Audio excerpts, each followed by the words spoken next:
Assalamualaikum warahmatullahi wabarakatuh. Pada kali ini kita akan membahas tentang etos kerja dalam Islam, yaitu bersama Bapak Rahmat Azwardi, SPD MPD.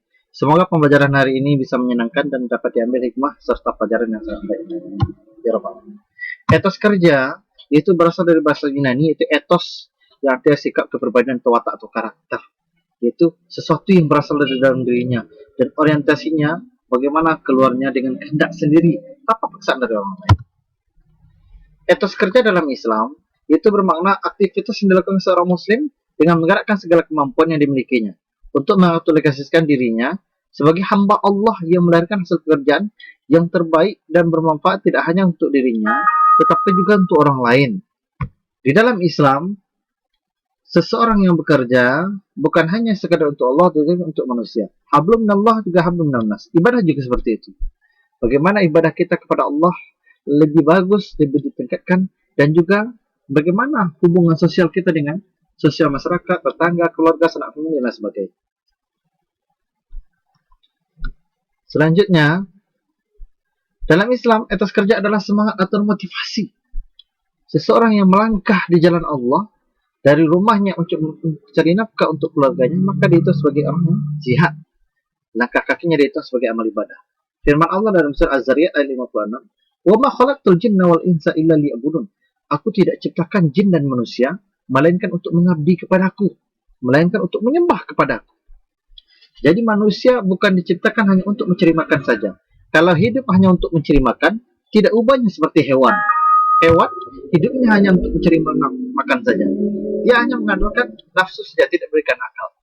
Tetapi manusia yang derajatnya bisa lebih tinggi daripada malaikat, jin, dan binatang, kita harus menggunakan akal kita untuk menyatakan antara keseimbangan dunia dan keseimbangan akhirat. Dalam hadis lain disebutkan, siapa yang bersusah payah mencari nafkah untuk keluarganya, maka dia serupa dengan seorang mujahid di jalan Allah Azza wa Jalla. Langkah kakinya, ayunan tangannya, keringatnya, capeknya, Allah bahasi dengan pahala yang berlipat ganda. Kalau niatnya ikhlas, tidak bercampur dengan hal yang lain. Dalam hadis riwayat Ahmad, siapa yang malam hari merasakan kelelahan kedua tangannya pada siang hari, maka malam itu diampuni oleh Allah. Orang yang bekerja, coba bayangkan orang tuamu bekerja di siang hari, capek mencari nafkah untukmu dan untuk orang tuamu. Allah balasi dengan pahala lipat ganda. Maka oleh karena itu, jangan buat orang tua Anda kecewa.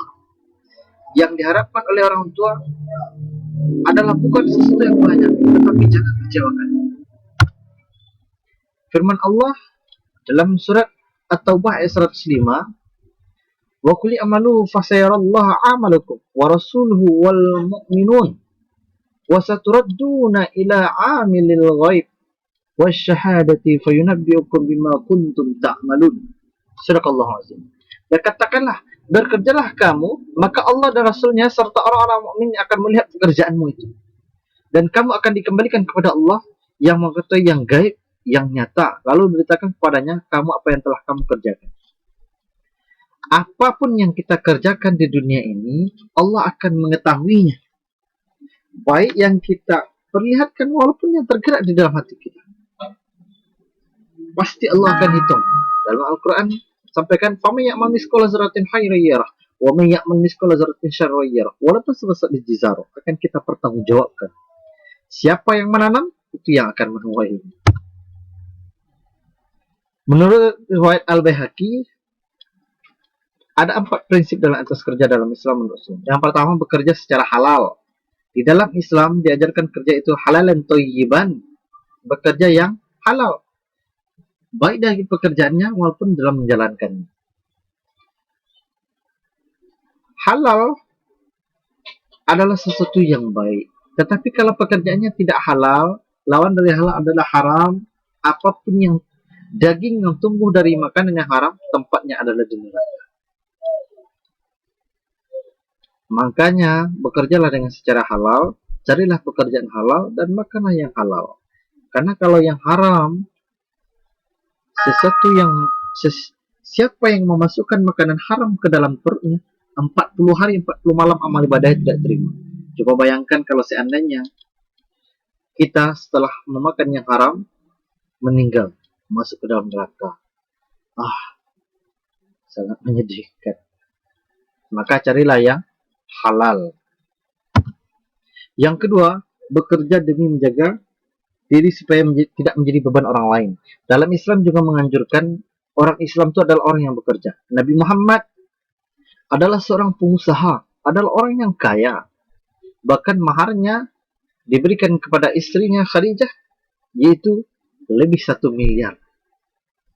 Orang yang kuat ekonomi. Dalam Islam, sahabat adalah seorang pengusaha. Orang-orang pengusaha, orang-orang kaya dan lain sebagainya. Intinya Islam dulu bukan berada pada orang-orang yang miskin. Islam juga berada pada orang-orang yang kaya. Tetapi nyatanya pada kali ini, kenapa orang Islam itu sendiri malas bekerja? Karena tidak memahami Islam itu secara sendiri. Dalam Islam dilarang menjadi benalu. Hidup hanya menumpang kepada orang lain, pada orang tua, ini tidak mau bekerja. Akhirnya menyusahkan kepada orang lain. Dan itu juga dosa untuk kita. Kaum beriman dilarang menjadi benalu. Rasulullah pernah menegur orang sahabat muda yang kuat tetapi pekerjaannya mengemis. Kemudian Nabi berkata, sesungguhnya orang yang mau membuat tali dan kapak kemudian mengambil kayu bakar memikulnya di atas punggungnya lebih baik daripada orang yang mengemis kepada orang kaya, diberi ataupun ditolak. Lebih baik kita, apapun yang kita cari, yang penting halal, walaupun sedikit yang kita berkah. Di dalam harta itu, bukan banyaknya yang terpenting adalah berkah. Banyak orang yang punya harta yang banyak tetapi tidak ingin jalan yang halal, akhirnya tidak berkah. Rumah rasa diambil orang, ini rasa jabatan takut diambil, ini dan sebagainya. Akhirnya dia tidak nyaman. Kemudian yang ketiga adalah bekerja demi mencukupi kebutuhan keluarga. Bekerja demi mencukupi kehidupan keluarga, hukumnya kafaratul ain. Itu adalah termasuk jihad. Tidaklah seorang peraih hasil terbaik melebihi yang hasilkan di tangannya. Dan tidaklah seseorang dinafkahkan dengan kepada diri, keluarga, anak, dan pembantunya kecuali dihitung sebagai sedekah. Memberi kepada istrinya sedekah, memberikan kepada anaknya sedekah, memberikan kepada orang tuanya sedekah, keluarga perempuannya, orang yang membutuhkan, semuanya adalah sedekah. Semuanya Allah bukakan pintu amal sebanyak-banyaknya, maka pilih mana yang lebih baik. Yang keempat adalah bekerja untuk meringankan beban hidup tetangga. Maksudnya di sini adalah bekerja, apapun kelebihan harta kita, di dalam harta kita itu terdapat harta untuk orang lain. Kalau ada orang yang membutuhkan, maka bantu lagi. Kita berkecukupan, ibadah mantap, tetapi ada tetangga yang membutuhkan uluran tangan kita, tetapi tidak kita bantu, dan itu tidak akan menjamin kita masuk dalam surga. Firman Allah dalam surah Al-Hadid ayat 7 yang artinya, hendaklah kamu beriman kepada Allah dan Rasulnya, dan menafkahkanlah sebagian harta yang Allah telah menjadikanmu berkuasa atasnya. Berikan kepada orang lain.